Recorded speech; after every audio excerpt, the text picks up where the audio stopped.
Morning, guys. Wasn't planning on going live this morning. Let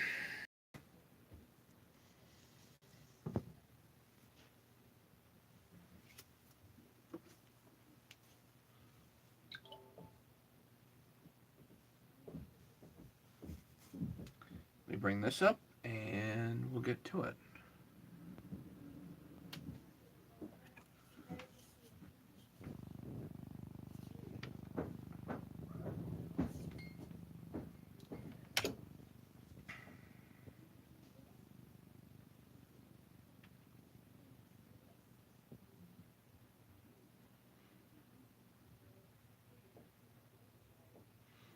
Wait for a few people to get here.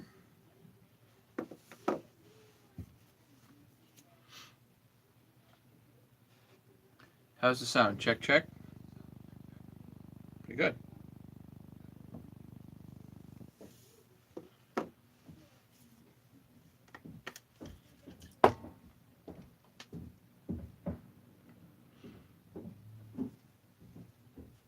One person. Who's here?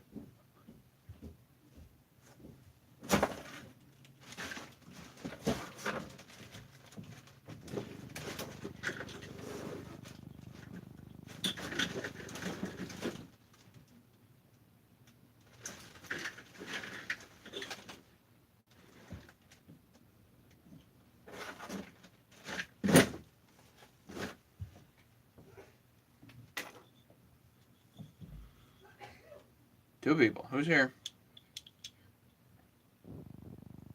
Saturday morning. Already had my nap.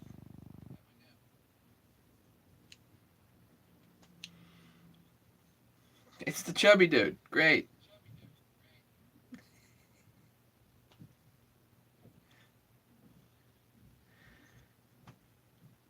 think it's just you and me here, buddy. I think the other person that's supposed to be here is actually my phone.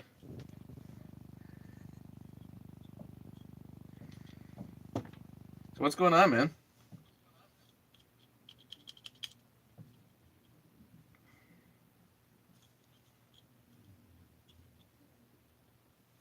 Oh, shoot. You're tired.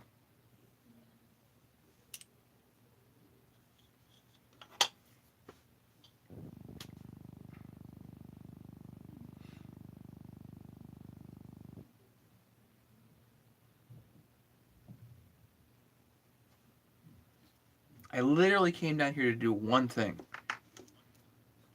And then I ended up taking the carburetor off. Driving me nuts.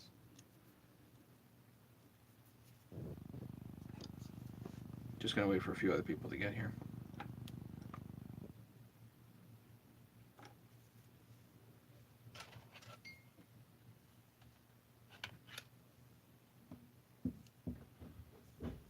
I've already had my nap.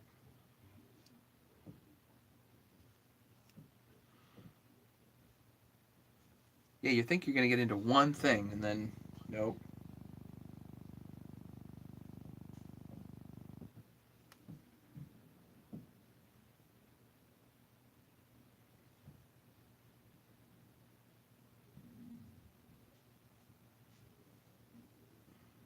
Five people.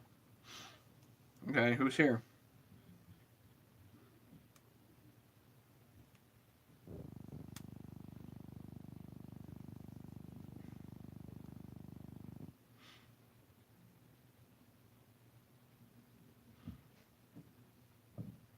For some guys, it probably is. For me, no. I've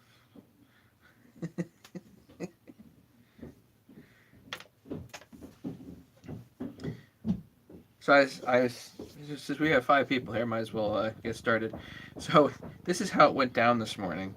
I came down here because I was thinking, I actually found the kill wire. So I'm like, hey, sweet, I'll put the brand new kill wire. I'll put that in instead of using this. And this I'll save for one of my saws. Something that I'll use, whatever. It doesn't matter, but I'll try the kill wire. And then I noticed something else, and it was that the carburetor doesn't quite return to idle. If you look at the idle screw and this part here, it doesn't quite go back. So I was kind of like, what's going on with that? And then I looked at the throttle cable that I put on here, and there's a little hole in the throttle cable, so it was kinking a little bit. I thought this thing was new.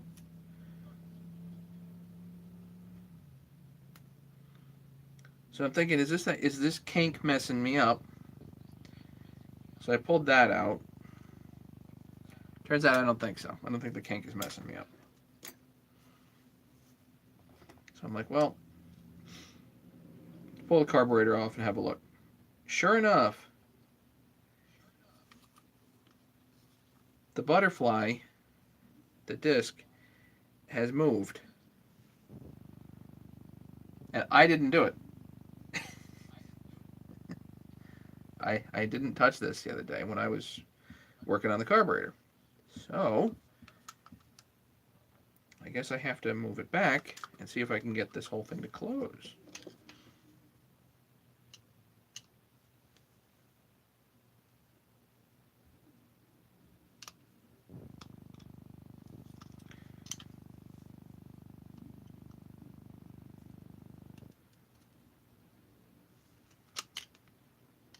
Make sure I don't bugger the butterfly screw here. All right, so now that's loose.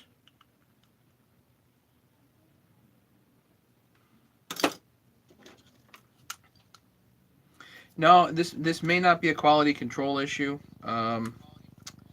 This may, I mean, these are older carburetors, so somebody could have been screwing around with this. It wasn't me, but it's always possible.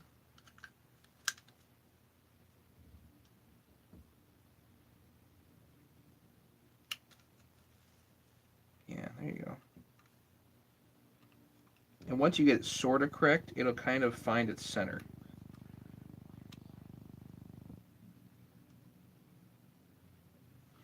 And there's usually the big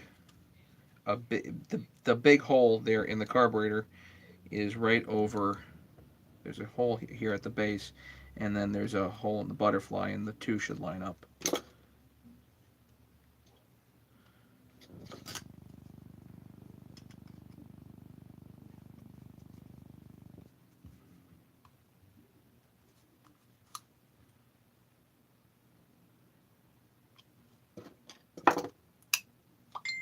That sounds better.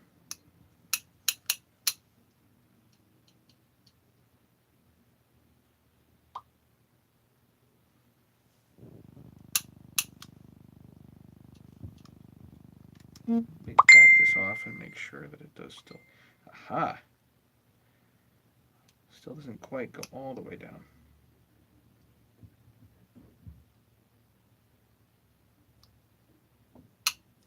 But at least I'm on the right track. Man, it looks pretty good. My carburetor bolts. Whee!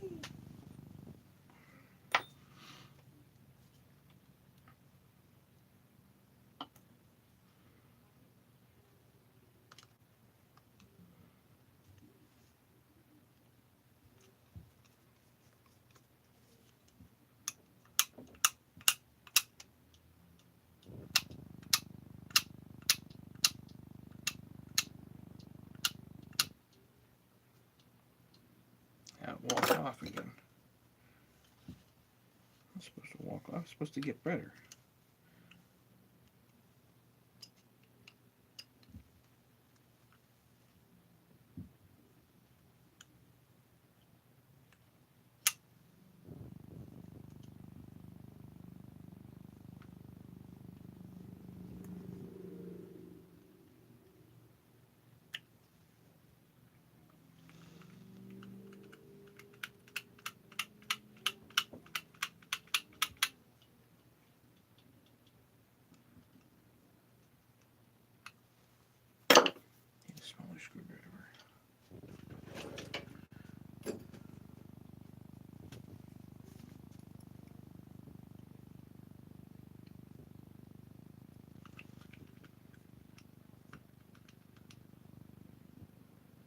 That's lined up there.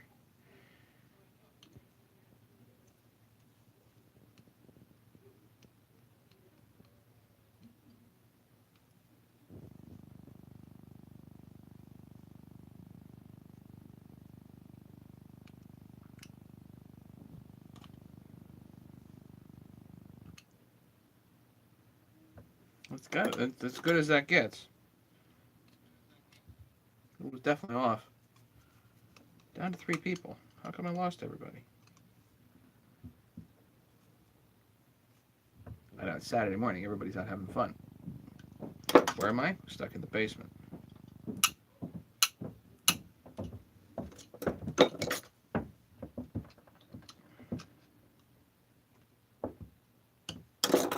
That's tight. That's about as low as I'm going to get that idle to go.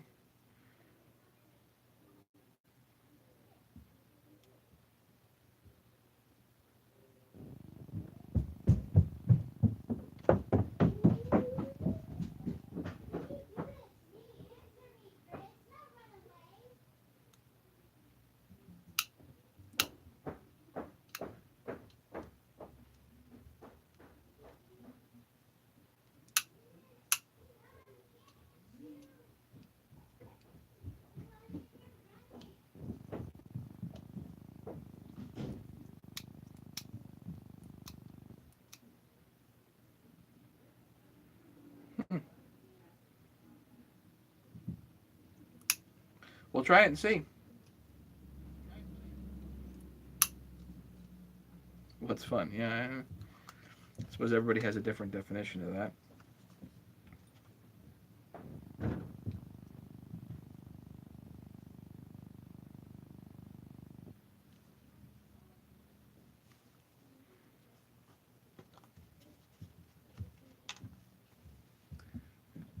Somebody just showed up. Who's here?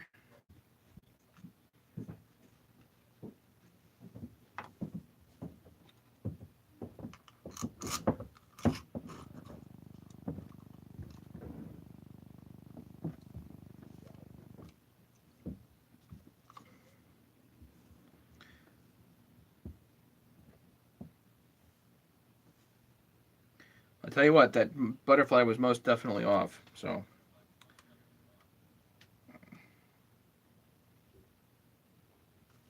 let's hope this carburetor works.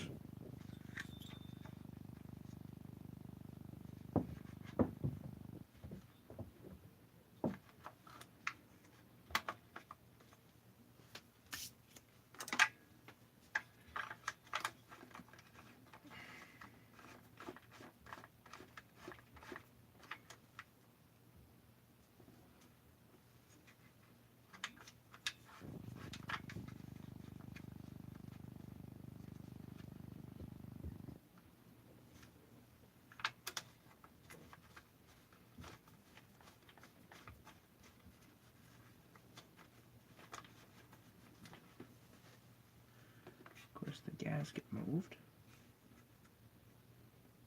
There we go.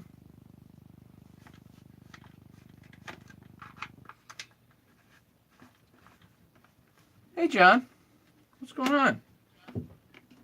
Yeah, nobody feels like talking. I don't know why. I'm a talker. But when everybody else gets quiet, I get quiet.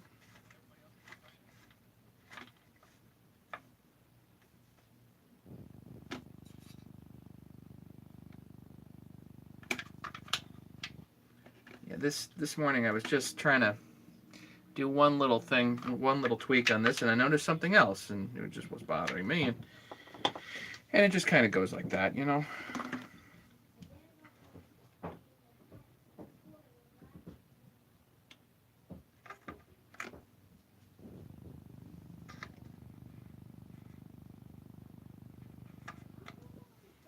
Make sure the fuel lines align properly.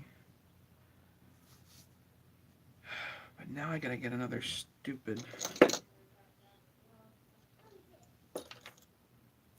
You know what I'm gonna do on this one?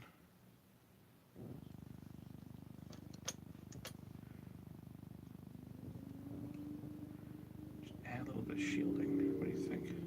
That'll work. put the other one on? I'll save this for my saw. Where's the...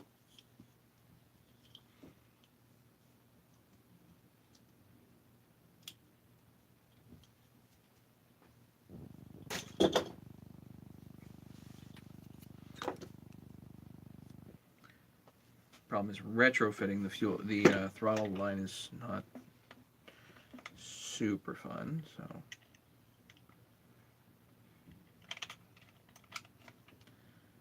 let's try to bring this.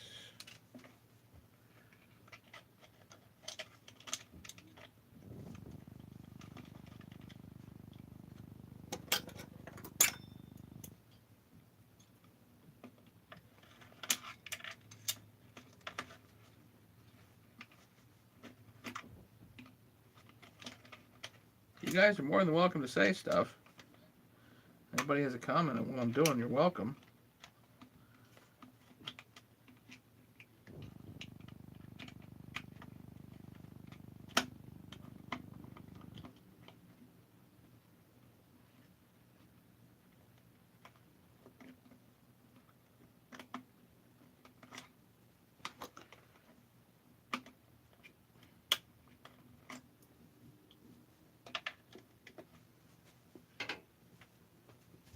The easiest way to do these straddle cables is to do them basically practice off the saw, you know.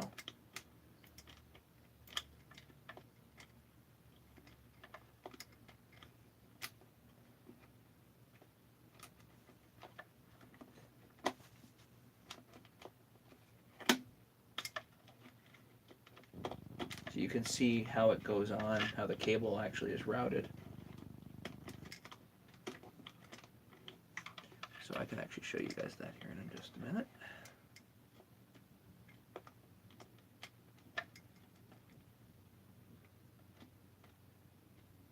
There we go.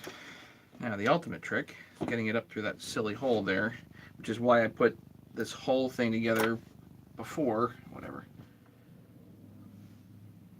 Which one you want to do? The Huzzle, which one you want to do? I definitely recommend the 660.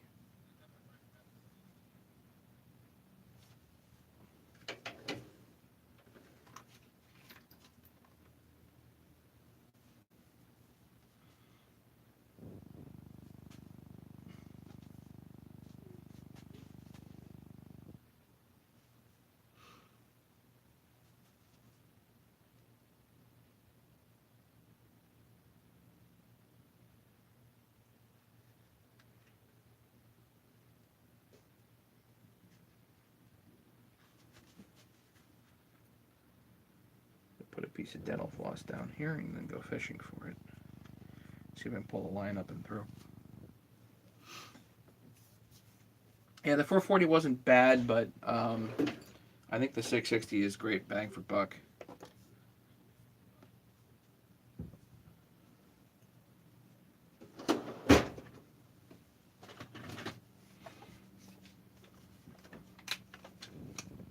And I have saw-specific kits for the tools, or at least I will. So it's even easier.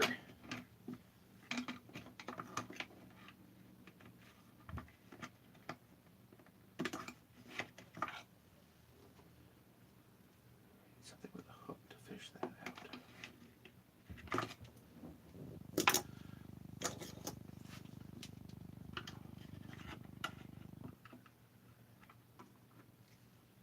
we go.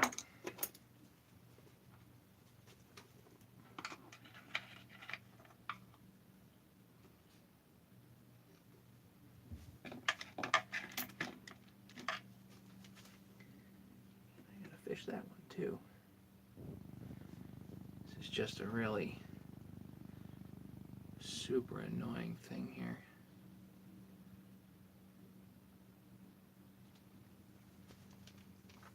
I don't want to take this thing all apart all over again. This is why I did this the way I did it in the first place, is so I could avoid doing this.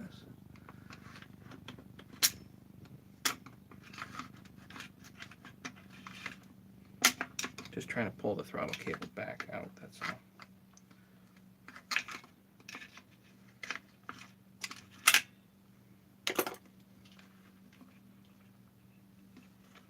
And it's not intended to be super flexy.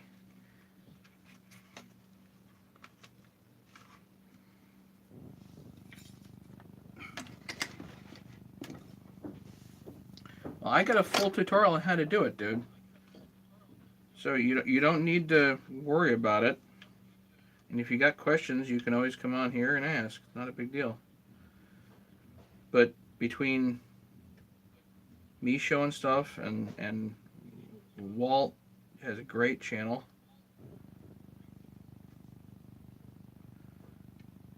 With all that, you should be able to get it without too much trouble.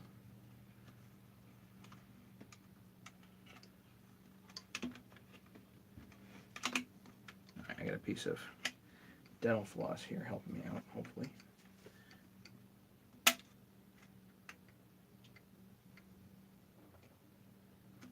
Oh, yeah, it's there. There we go. Through.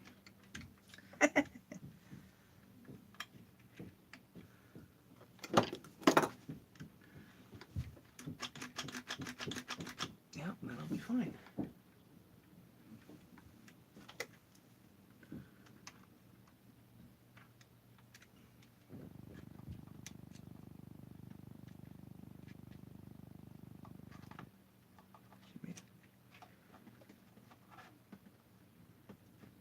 No harm in leaving the rest of the dental floss on here. It just doesn't really matter.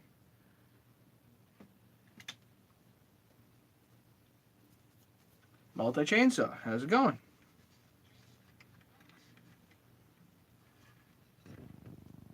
Saturday morning fun. I was definitely not planning on going live this morning, but when I found that carburetor problem, I was like, yeah, I kind of have to.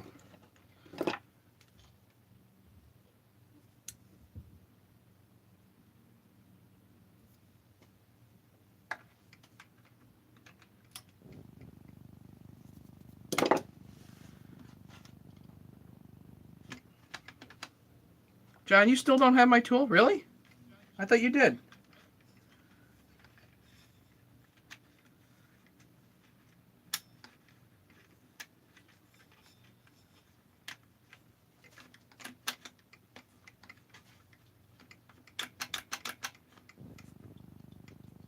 Yeah, that's better. Cool.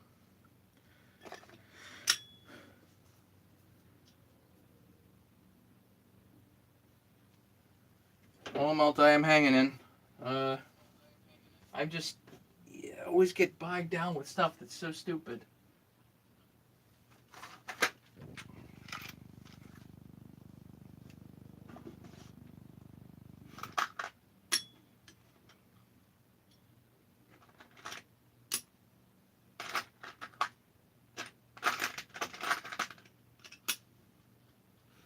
And I think those are too short, and I think these are too long. Yeah.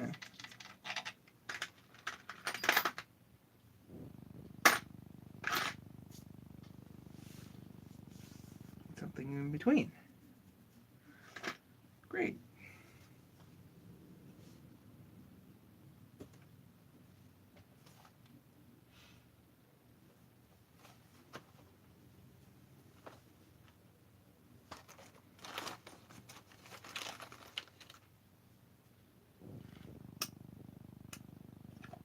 That'll work. That's a case bolt. That'll be fine.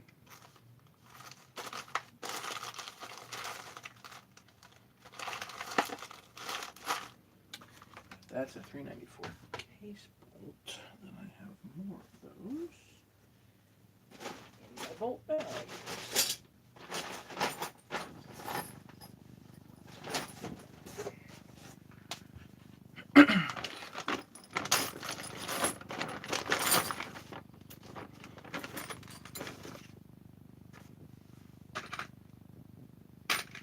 Yeah, the 440 wasn't awful to put together. I didn't think it was terrible. Some guys did.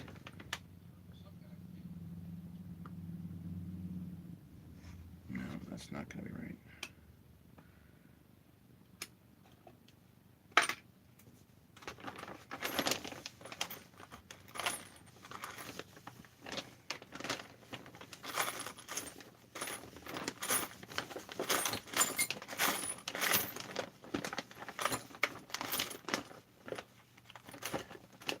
Problem that I had with the 440 is I lost 2 cranks because I had prototype cylinder heads on there, and they were, I think, best guess, they were slightly cocked to one side. So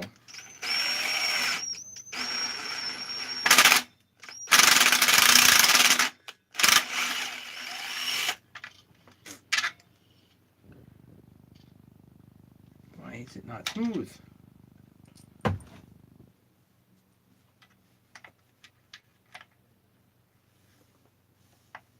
Should be plenty of room for those to go in and through.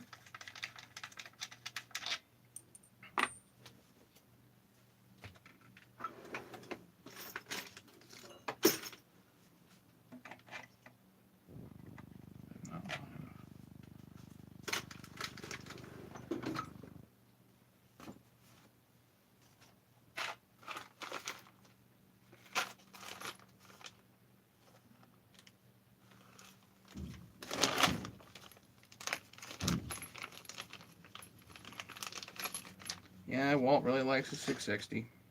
I agree with him.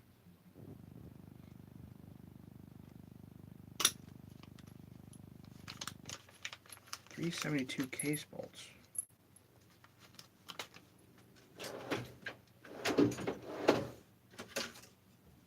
At least out of the Hoozle kits. I mean, it's fun. And you have 30 millimeter long bolt. That's what I'm looking for.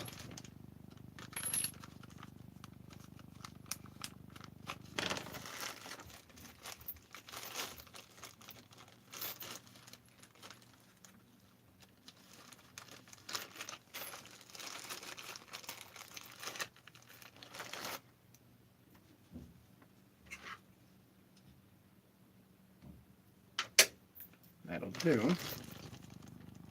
Hey, James. Walt YouTube is a fleet command. I've never asked him what the relevance was of that, but that is his YouTube. AFLEETCOMMAND.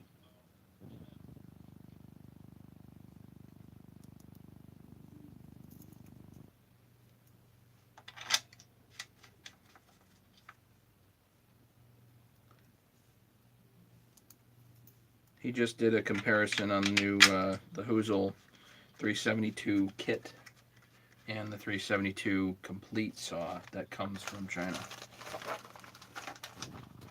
So very interesting. And I do find the debate very interesting because essentially the Chinese don't have an engineering department and they have a copy machine.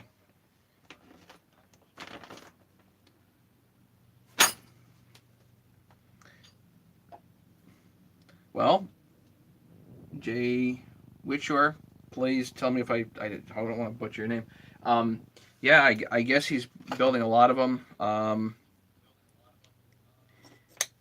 They're relatively cheap. It's a puzzle. It's clean. As opposed to like a lot of what I do is all dirty.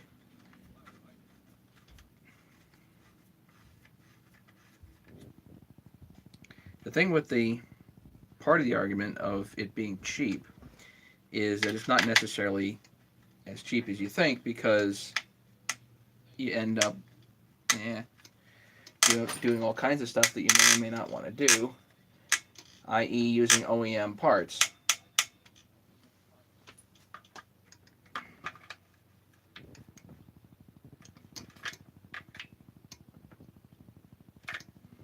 Those are tight.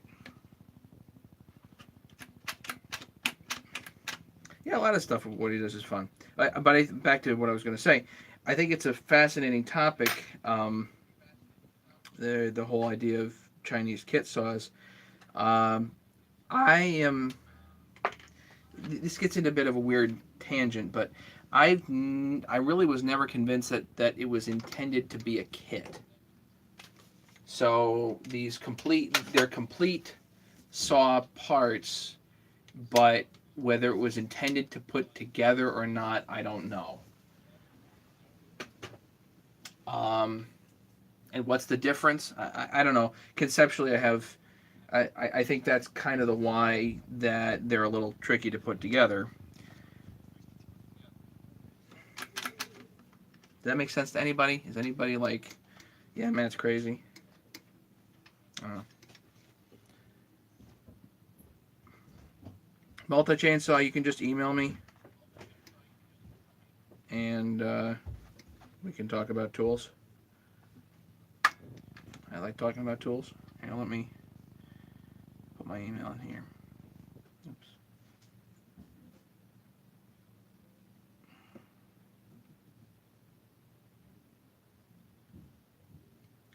Just get rid of all the ampersands.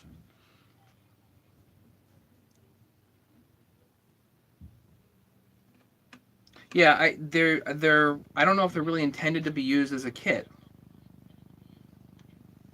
Now, it may also just be them getting around the EPA laws and whatever. I don't know. I don't know all the ins and outs of that. What I do know is this, that if you go buy a bearing from Husqvarna or Steel, you're going to pay triple for it. So if you start figuring out between shop time and parts costs how expensive it is to rebuild, let's say this is a Husky 394, but even a $1,200 chainsaw. So if you go buy a 395 today, you're probably going to pay somewheres around $1,200 for new, right? So even if you try to figure out what it takes to rebuild a chainsaw, even if it's that expensive, for most shops it just isn't worth it. Part of the reason, and a good part of the reason, is that the parts costs are so astronomically high. I believe that's on purpose.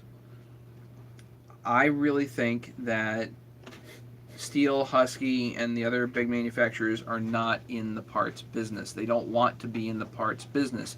They just want to sell chainsaws.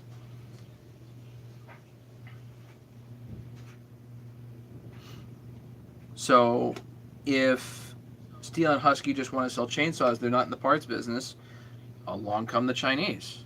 They can copy parts, and they can build them with plus minus quality for maybe even a tenth the cost, maybe a hundredth the cost. Who knows? So I've never seen the point in having proprietary bearings that are $40. Luckily, the 394, one of the reasons the 394 is one of my favorite saws is because the bearings are relatively inexpensive. They're the same on either side, and the seals are the same on either side. A few bucks, a couple of bucks. It doesn't take a $40 bearing. And I've heard all the arguments about narrowing things and whatnot for other bearings, but they're proprietary bearings, but I just don't see the point of a $30, $40, $50, $60 bearing on a chainsaw. I just don't see it. So what happens is Steel and Husky basically priced themselves out of the parts business, leaving room for somebody else to come in and take over. So yeah, there's a niche. Obviously, people want parts for their saws. So the Chinese come in, and some of the stuff is completely fine. So, like for instance, here's a bracket. You see anything wrong with that? Is it really going to matter? If this cost $4 at the dealer versus 50 cents from China.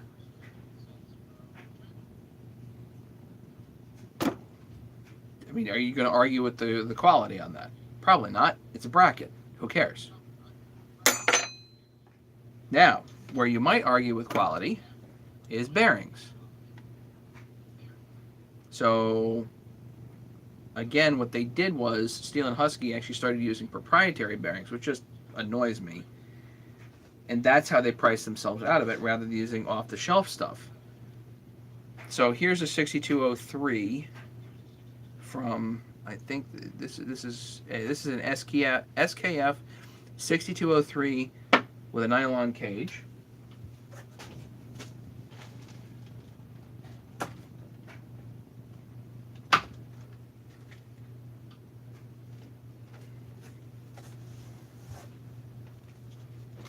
Here's a Japanese made Nachi. Are you going to argue with one's better than the other? I'd argue that I like metal cage bearings better. But if you buy these in bulk, they're under $5 a piece. Sometimes you can get them for $3 a piece. Why would you go to the dealer and spend $12? Or hell, on the 200Ts. Those bearings are $20 a shot. I don't even think those are proprietary. So, Steel and Husky priced themselves right out of the parts business. That leaves room open for other people to come in and make parts. Okay, so if that's the case, and Walt said this, so I'll quote Walt, it's only a matter of time until you've built an entire saw worth of parts. Voila, you have a parts kit, whether it's considered a kit or not. Yeah. So for me in Germany, you use 660, take about $600, but the quality of the Chinese is probably not my favorite. So yeah, and it's a hassle getting parts from China. Yep. So if you buy this, another topic, and I'm gonna keep hammering this home so I can get everybody to understand. Used chainsaws, 660s, 394s, 372s. If it's 20 years old and you are out looking to buy a used chainsaw, I don't care what brand it is, I don't care how expensive it was to begin with, you have to ask the question, when was its last rebuild? If it's 20 years old, if it looks like it's been dragged behind a truck, and some guy wants $600 for it, the answer is no. The reason is because a 660 rebuilt is probably worth $600 or $700. Brand new bearings, brand new rubber, brand new this, that, whatever. In good mechanical shape, fully rebuilt by a reputable, company guy, whatever, that's about what it's worth. If it's never had a rebuild, if it's never had its seals changed, if it's, so they put a new fuel, maintained, okay, great, they put a new fuel line on it, whoop-de-doo. Come on, you need to actually get in there, and those bearings are 20 years old. The seals, the rubber is 20 years old. That stuff gets hard, and as soon as it gets hot, it opens up, and now you cook the top end. So do not pay piles of money for used equipment. Just say no. Don't do that. If you want a 660, the Hoozle kit with some additions can work very well. $800 here in Wisconsin if you're lucky. Yeah, a lot of guys think they're sitting on piles of gold.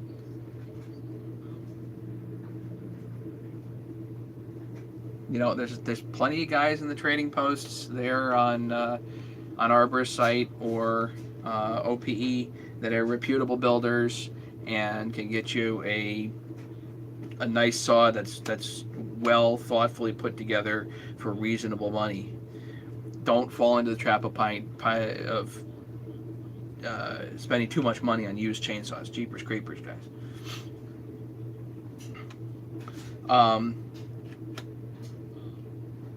The trick with the Hoozle kits is like Walt says, it's always a moving target, so you don't know what parts are going to be okay and what aren't.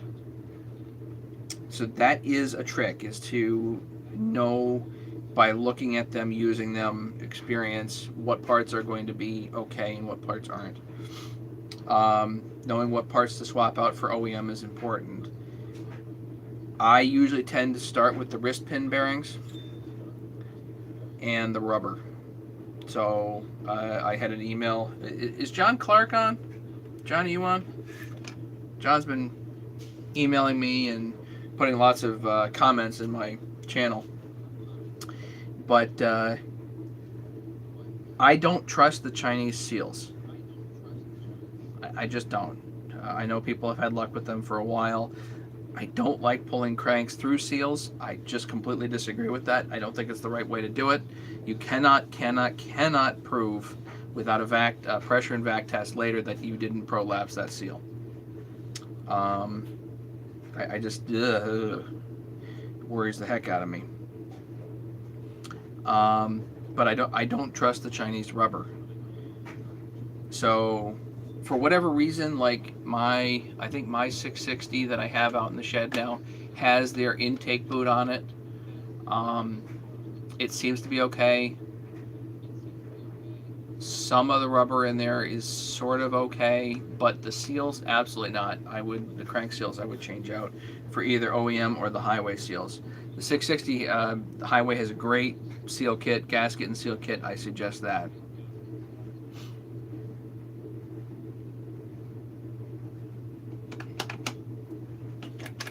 Anybody else kicking around comments?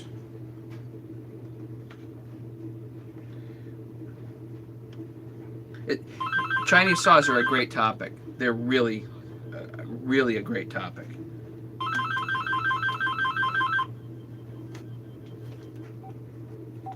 Just a junk phone call. I love talking about that stuff. Used chainsaws, another great topic. Love talking about it. Oh, I know what I was going to do. I was going to show you guys the throttle cable.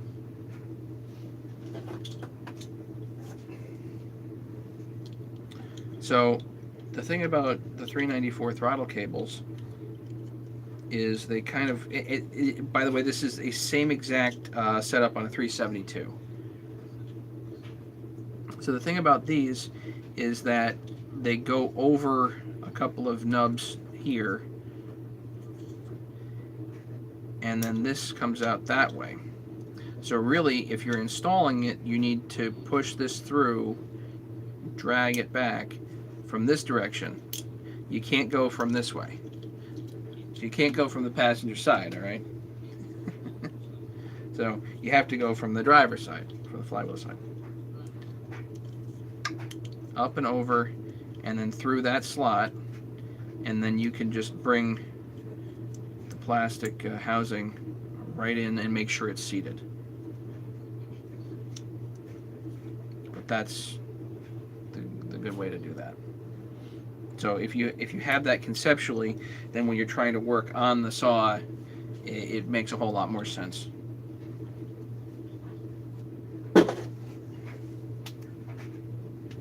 Stop buying expensive used chainsaws. No.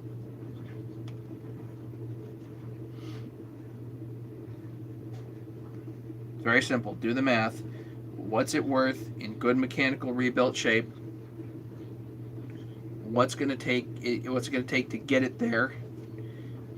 Dollars and time. Subtract that out. That's what you're going to pay for the saw. If that means it's got to be free, then it's got to be free.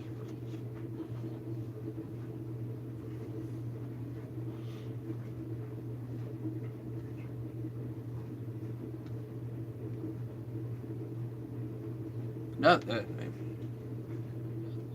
I don't. That's what I see them go for. Good. They can go for that for other people. Big saws get big wood the whole day. You're right. Abuse. A lot of 394s, 3120s end up chainsaw milling. And there is nothing more brutal than chainsaw milling. I mean, shoot. the limited milling that I've done cuts that are 40 minutes long through a piece of oak. It takes like 2 tanks of fuel just to get through it. You are on that throttle and going the whole time. The whole thing gets hot, and if you don't have a darn good carburetor on there, it idles funny after. You know, these things are abused. They just are. A couple of good things to look for on used chainsaws. Look for chain catchers. You know, you can see how worn a chain catcher is. I mean, if it's all torn all to pieces. I mean, think of how many times you actually drop a chain. I do it very rarely. If that whole thing is torn to pieces, that saw has gone through the ringer.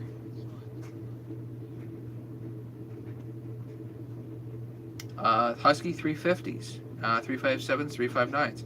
I don't have a 357 or 359. I would like to build one of those one day. But if I'm going to go buy one of those saws, one of the first questions I ask is, does it have the metal intake clamp?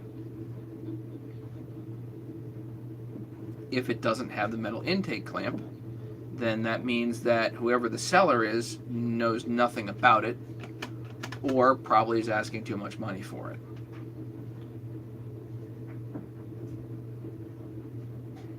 So that gets back to knowing what you're buying, and sellers need to know what they're selling.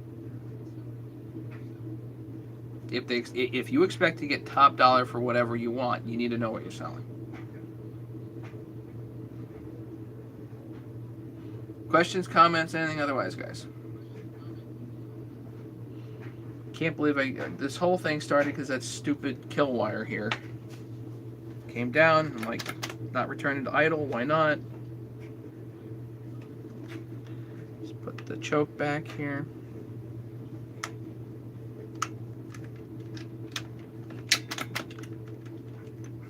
The fingers there on the choke are a little bit worn. You actually use an E-clip. But once you stick that E-clip on, you ain't getting it off, just so you know.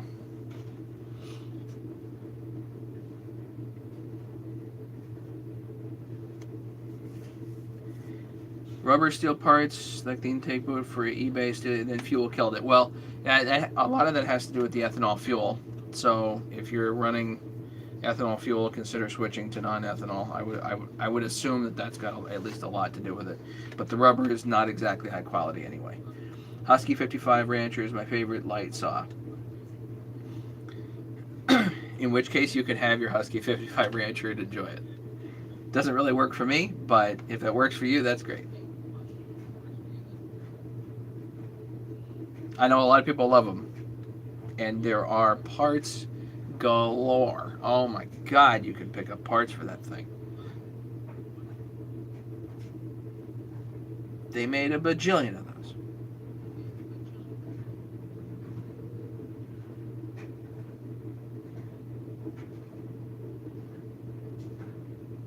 My first foray into chainsaws was with a 455 with the 455 Rancher.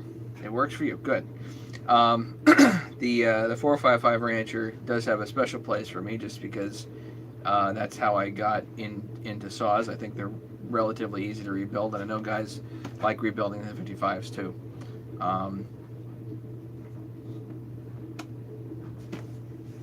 I've tried rebuilding other stuff, and now there's not. If I find a saw and I'm like, do I really want to rebuild this or not? Probably not. So maybe I have to do a 55 one of these days. Maybe I just have to do it to kind of complete the repertoire. I don't know. Maybe I'll fall in love with it. Who knows?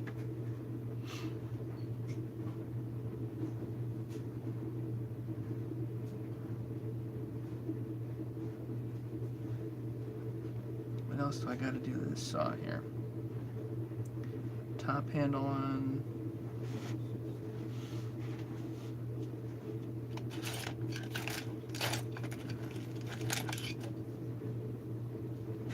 Colic PM 650.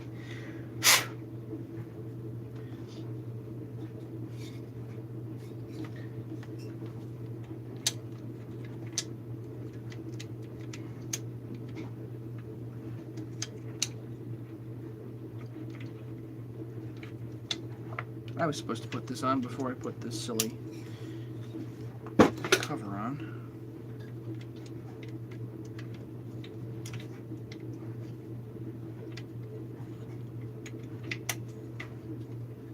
There you go.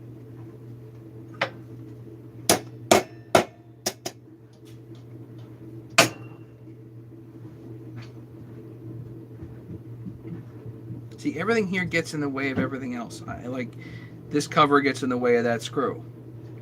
This cover gets in the way of that. Some things definitely annoy me about the 394. I just don't know why that was engineered like that. Doesn't make any sense.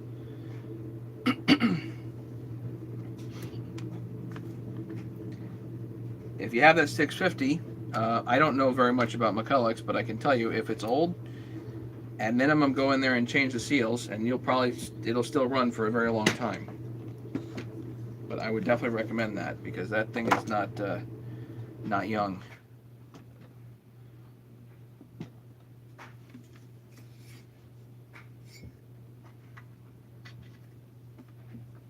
I think that's about that on here until I get the coil. Once I get the ignition coil, I can just literally slap the whole rest of this thing together and see if she runs. What else did I have to do today? I know, John Riley posted a video. I saw it of the circlip installers, which I thought was really interesting. So I gotta make one of those.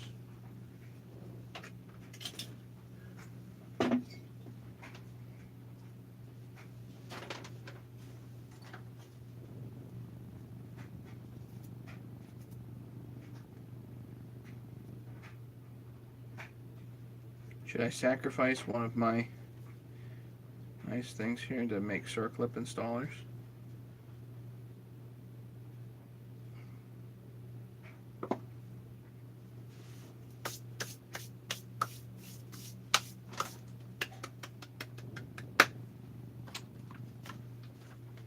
And a tester.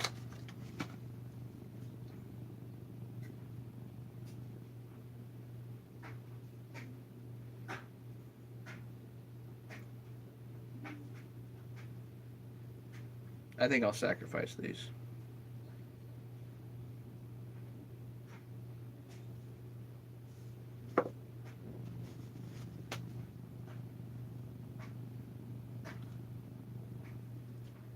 Problem is I really need a really good grinder.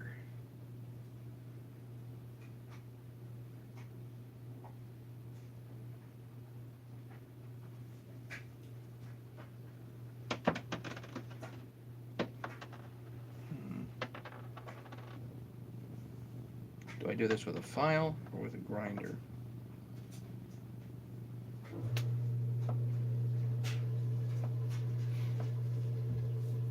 It's another good topic with saws, parts that are hard to get. You know, if you're running a chainsaw regularly and the parts are hard to get, what are you doing that for?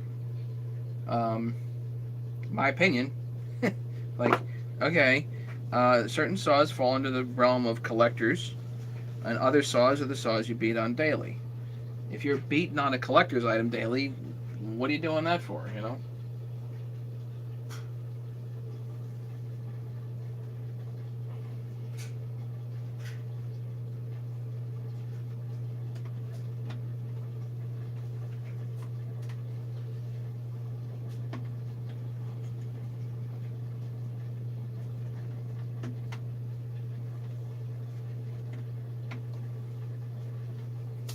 Other people are just like, yeah, it's, you know, it's a piece of, just a piece of equipment. Who cares?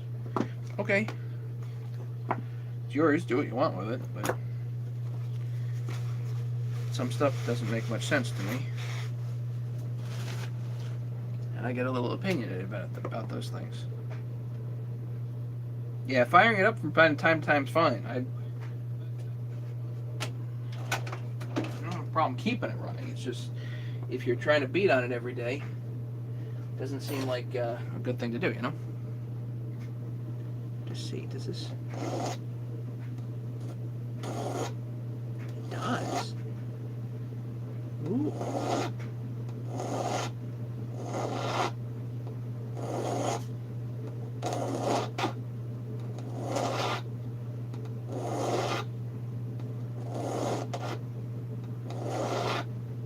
I'm just taking a set of needle nose pliers. By the way, these needle nose pliers I've had for a bit. These are for electronics. The Cooper X Lite, whatever they are. Should get some more of these. I like them a lot.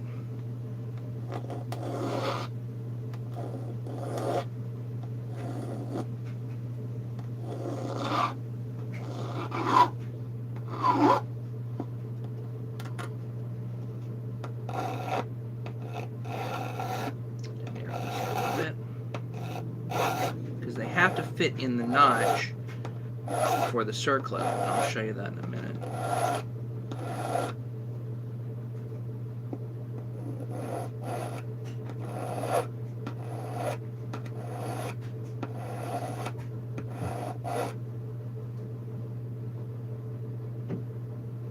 Okay, while I'm doing that, I guess I'll narrow this appropriately.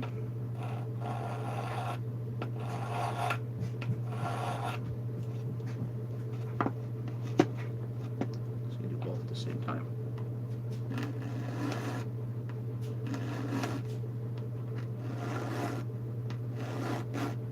Again, this is not my idea, this is John Riley's idea. So I don't want to steal his thunder.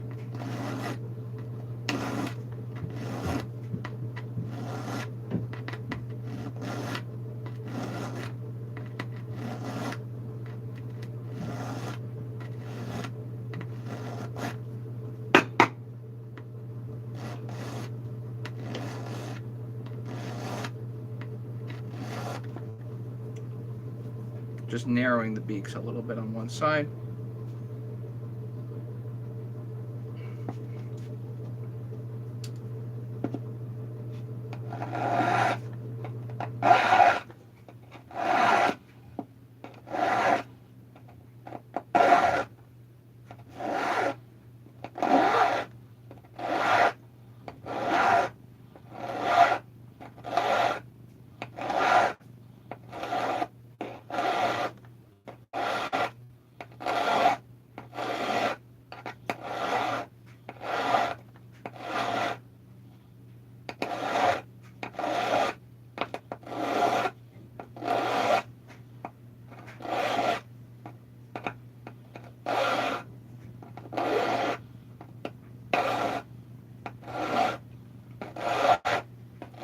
Unfortunately, these are permanently for nothing else but circlips.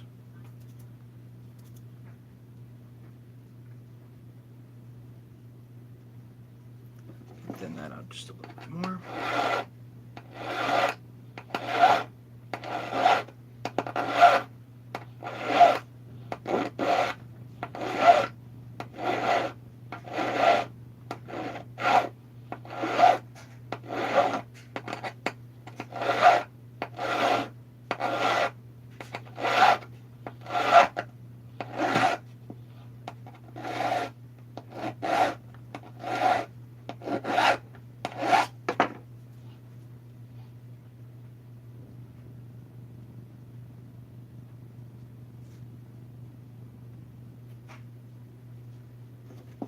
Keep going.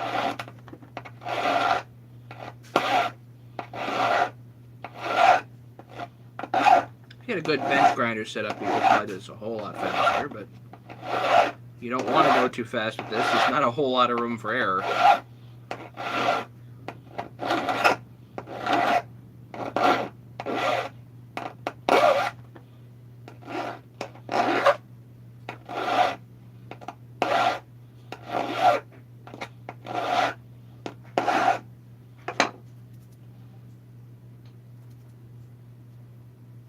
Now it's only a few millimeters thick, really.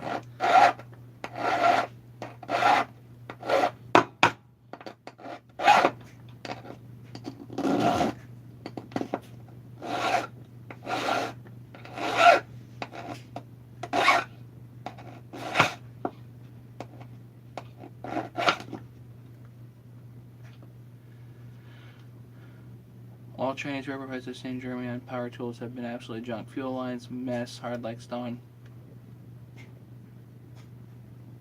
You cannot buy fuel without ethanol in Germany. You can't buy it in Connecticut either, unless you pay through the nose for it.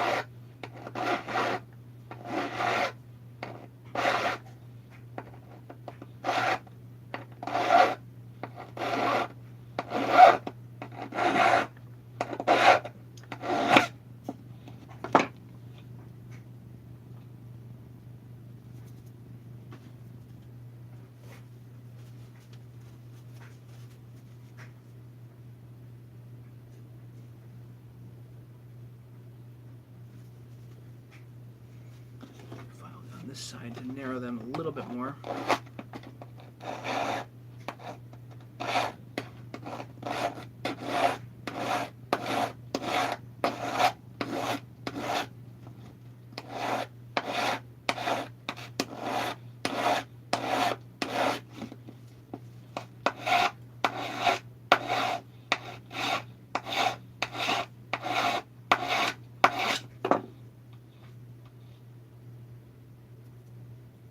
Now what I need are my Nicholson files.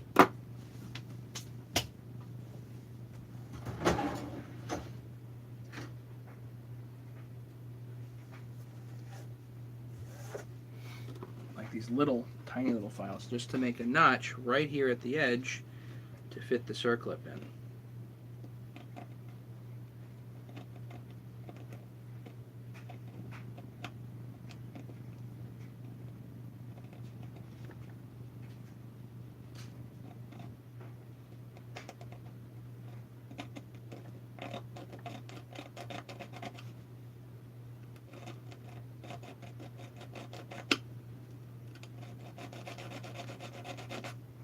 Not even a half moon, like a quarter moon.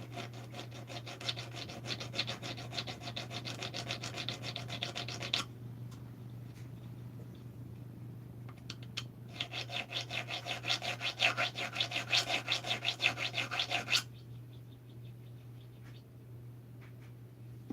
we go.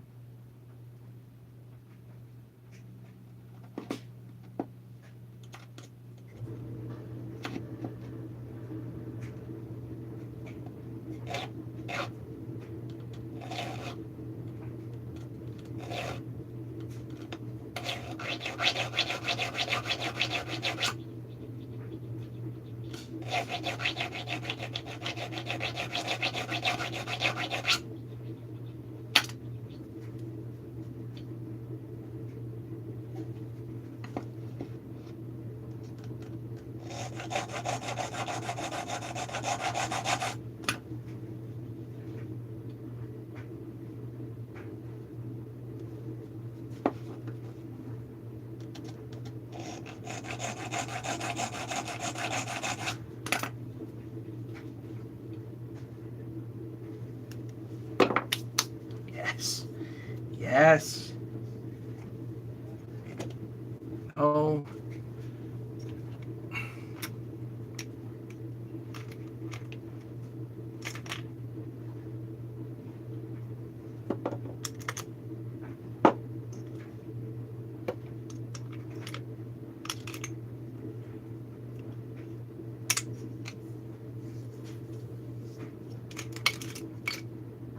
Circlips are here. I know they're here. They're here somewhere.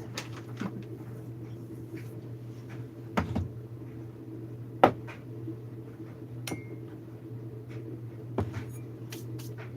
know the circle. What did I do with the clips? What did I do with the clips? Who knows?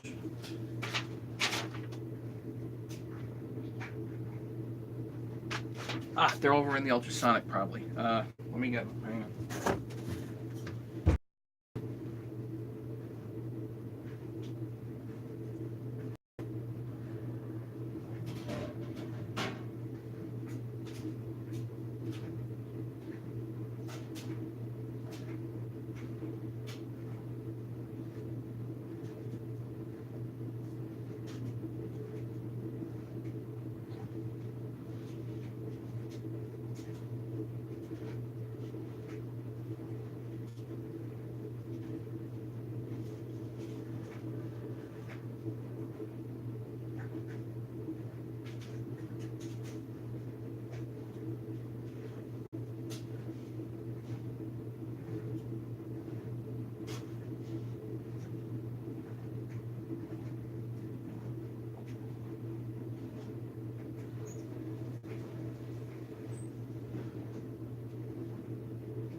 Can't find them.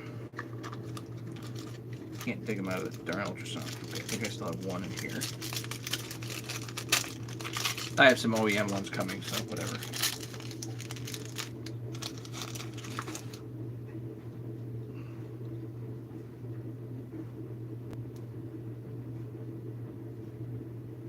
Oh man, that does work good. Oh yeah. Alright, let's check and see if the John Riley technique is the ticket. He says, so grab one end, put the other end in first.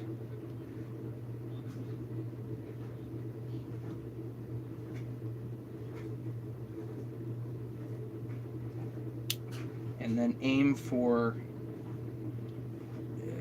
the pliers have to go in that hole effectively.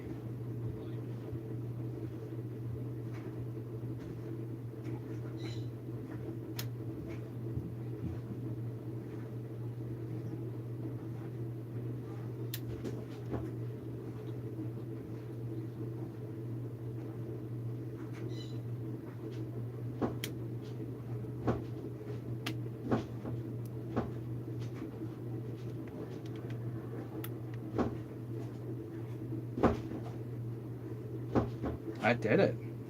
Can I get it back out with the tool?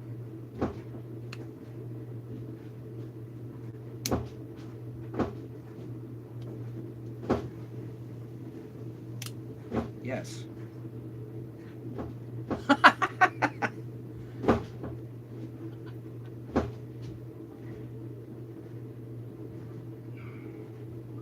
Practice. Tuck it in.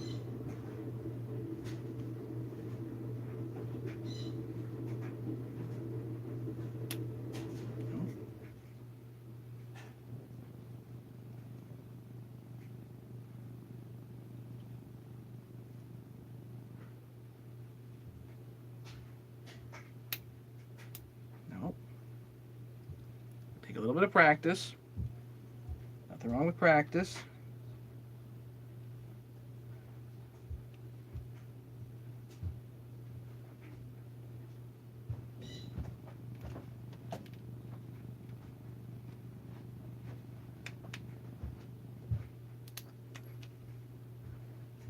Dink. Go on.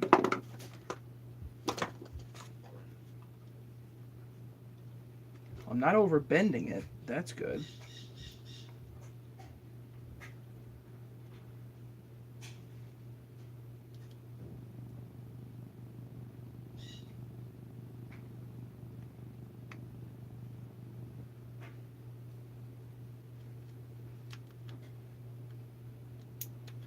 Click.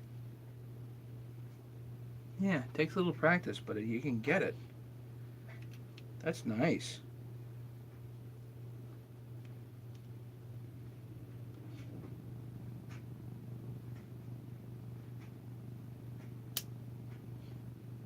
Big kudos to John Riley for coming up with that idea. That's cool. Took me 5 minutes to mess with a set of pliers, and now I've got ring pliers.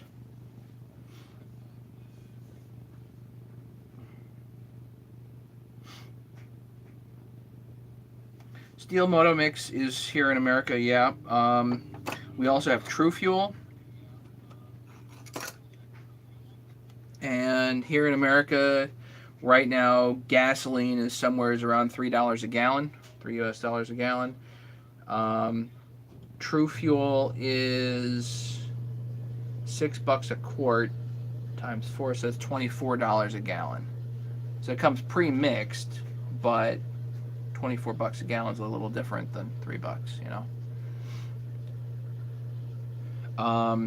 The other way you can buy it is you can get racing fuel. VP Racing sells non-ethanol gas in 5-gallon drums, and I think that's $60 at some gas stations. So here in Connecticut, you can, you know, I keep a couple of cans of True Fuel around just because it's nice and easy to travel with. So if you're traveling to a job site or whatever, the True Fuel is nice, but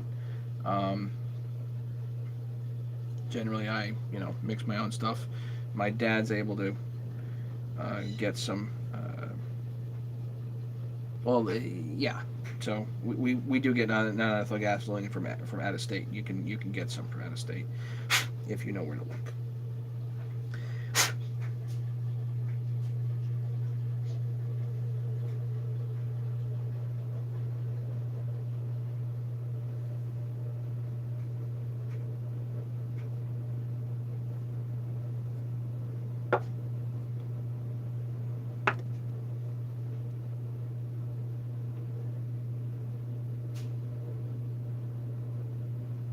What a great trick with the circlip here, though. Let's practice one more time. Let's see if I can get it first try.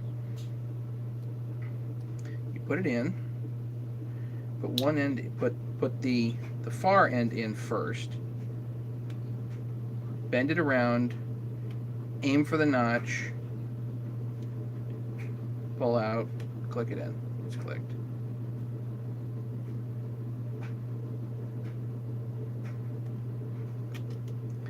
And what John was saying was he doesn't like having the tip so close to the notch here, so he moves it around with another tool. We do it with just a small screwdriver. Maybe not. Yeah, you can do it with just a small screwdriver. You move it around.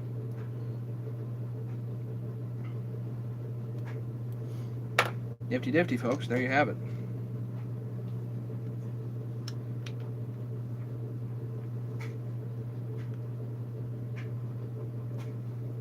It's still too wide.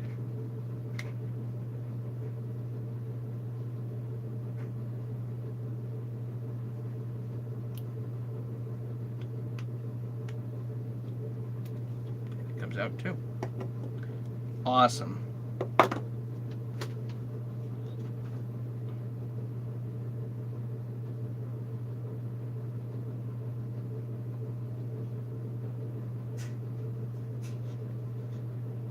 Your boss is here, so you gotta go. Okay, later. 7 p.m., huh?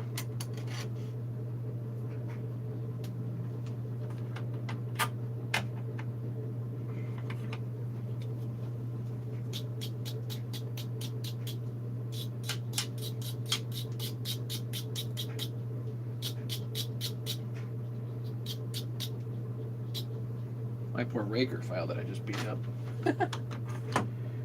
10 people now. Everybody missed all the fun.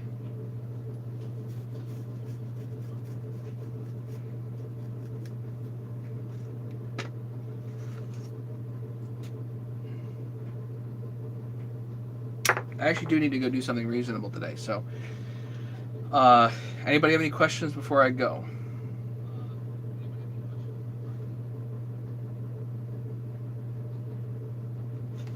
I don't know whether or not I'll be on later. It depends on if I find something to do down here, but I don't know. I just don't know.